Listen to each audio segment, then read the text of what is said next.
નમસ્કાર, આપ જોઈ રહ્યા છો પ્રકોપ ન્યૂઝ। આજે તારીખ 26 જૂન સમગ્ર રાજ્યમાં કન્યા કેળવણી અને શાળા પ્રવેશોત્સવની ઉજવણી થઈ રહી છે અને એ જ ભાગરૂપે ઉપલેટા નગરપાલિકા સંચાલિત તમામ શાળાઓ દ્વારા પણ એક ભવ્ય કાર્યક્રમનું આયોજન કરવામાં આવ્યું। ઉપલેટાના સરદાર વલ્લભભાઈ પટેલ ટાઉનહોલ ખાતે આ કાર્યક્રમ યોજાયો,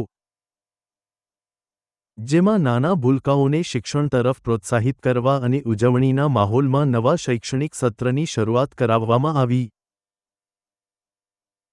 ખાસ કરીને જે વિદ્યાર્થીઓ જિલ્લા અને રાજ્ય કક્ષાએ શૈક્ષણિક સિદ્ધિ પ્રાપ્ત કરી હતી, તેમને ખાસ સન્માનિત કરીને તારક ચિહ્ન, નવી પેઢી, નવું ભારત, તારક ચિહ્નના વિચારને પ્રેરણા આપવામાં આવી।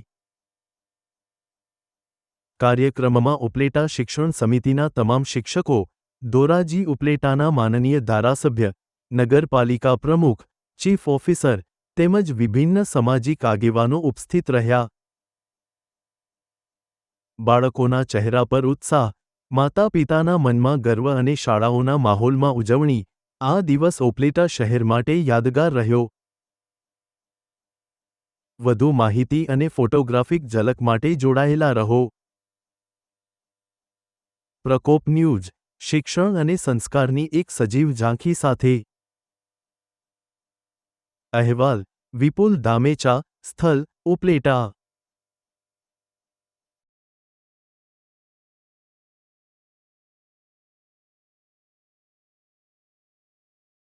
આજે 27/6/2025 અષાઢી બીજના પવિત્ર દિવસે અમારા ગંગા પરિવારમાં ચૂંટાયેલા અસ્મિતાબેન મુરાણી, જયંતિભાઈ ગજેરા અને અમારા પ્રમુખ તરીકે ચૂંટાયેલા છે વર્ષાબેન ગજેરાનું અમારા ટ્રસ્ટી તરફથી આજે સ્વાગત કરેલ છે।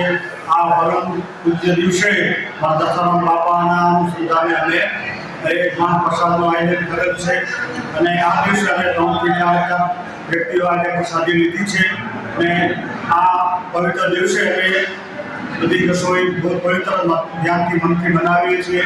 એક